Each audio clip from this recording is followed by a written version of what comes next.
Chag Sameach. It's wonderful to share some Divrei Torah and hopefully a foundational idea of the Torah, something that we haven't talked about before. It's new for me also, so we can share it with the world as we begin to approach Pesach. And really, the foundation of Pesach, we call Pesach Chag Cherusenu. The holiday of, we'll look at our art scroll and translate it as freedom. Now you're actually lucky because you're not going to know what the word Cherus means from your Chumash Rebbe. Cherus never appears in the Chumash.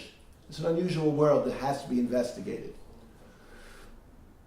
But the foundation of Cherus, that we're going to say 40 times during the Chag, has to be understood. I think I grasped a new understanding of it from a simple halacha in Pesach and Kuf Yud Dalet and the Shulchan Aruch Taf Ayin Gimel. What's Cherus mean? We look in the art scroll, freedom from a master, freedom from an Adon.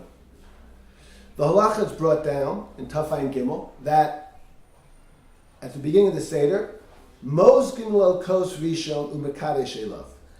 People mix the wine and give it to the Baal Seder, and he makes Kiddush on it. Mozgin, plural, lo to him. The Vilna Gaon in the Mishnah makes a diuk that means other people should mix the cup of wine, pour the cup of wine for the Baal Seder.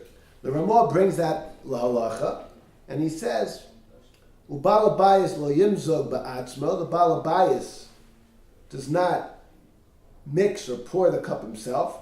Rak acher yimzog lo derech cherus. Another person should pour it from the way of freedom. I sat and considered these words, and I said, the way of freedom is that you don't have a master. Freedom is not that you have servants, not that somebody else serves you. Why is this derech cherus, that somebody else should pour for me? The answer, I think, is profound. It gives us a new insight, a new inspiration when we say the word Zman Cherusenu. Clearly, cherus in Hebrew does not just imply freedom from a master, but it implies empowerment, greatness, power, and nobility. That's what the word cherus means.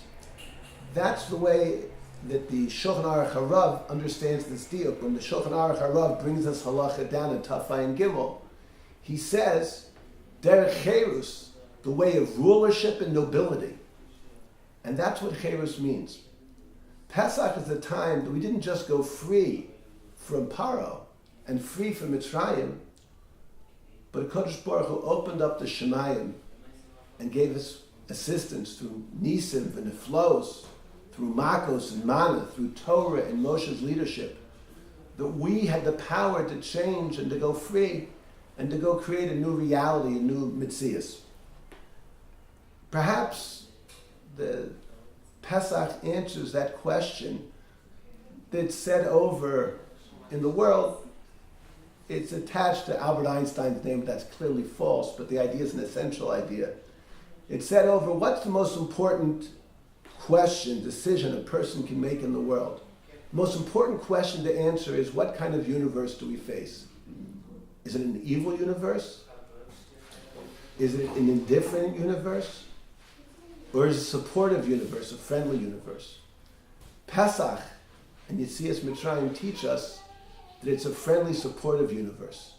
The HaKadosh Baruch Hu, the outside world, nature, will help us pour our cups of wine, will help us use our freedom properly.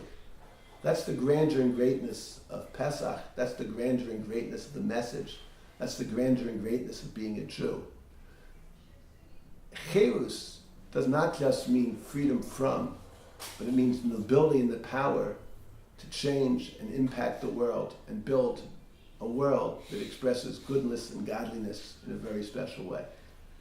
As we go through Pesach, and we mention Pesach's Zman Cherusenu, this profound and expanded vision of Cherus, of what we should share with ourselves and our family. Good Yom Tov.